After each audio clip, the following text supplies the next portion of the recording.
I'm Pat Kiernan. Each weekday morning, we pick newspaper headlines from across the country to give you the most interesting stuff if you had nothing but time to look at them yourself. Here's what we've got for you today. Swine flu coverage is on the front page of almost every paper I looked at this morning, all across the country. The notable exception to that is New York City, where it is a big story, but the tabloids are playing up the 747 story, describing the White House decision to fly the plane over Lower Manhattan and take publicity photos as dumb and judging by the way people reacted with panic yesterday, seeing the low-flying plane. I don't think there's anything inaccurate about those words.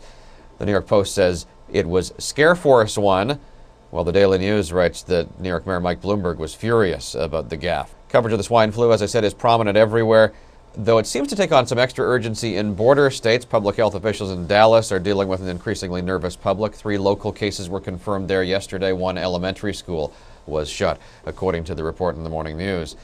The San Diego Union Tribune reports that there is a local technology firm there, one of the first to identify swine flu back in 2005.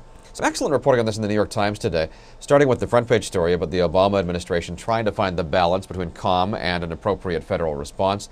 The Times also prints some expert answers to a host of reader questions about swine flu. General Motors was the other big story yesterday, unveiling its new turnaround plan.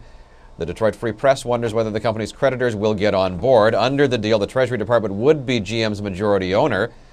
The company intends to cut 21,000 hourly jobs, and it will close 13 plants by the end of next year. Though, the Detroit News says, don't go bargain shopping quite yet. According to analysts, deep discounts on Saturn and Pontiac brands are unlikely to show up right away. 2009 will be the last year for Saturn.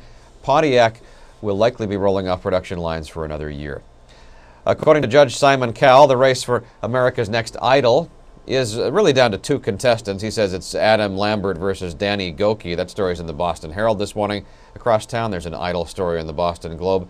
Interesting take on this. It's about blogger MJ Santel.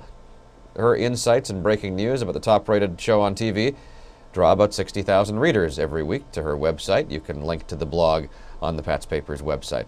So how far should a church go to woo a potential member? I guess it depends on who that member is. The Washington Post notes that this has been a big question in D.C. these days because the Obamas are going to make a decision about where they will worship.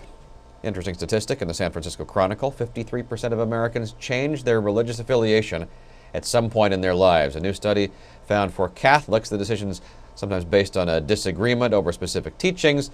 Protestants tend to stray for more pragmatic reasons such as a move or marriage.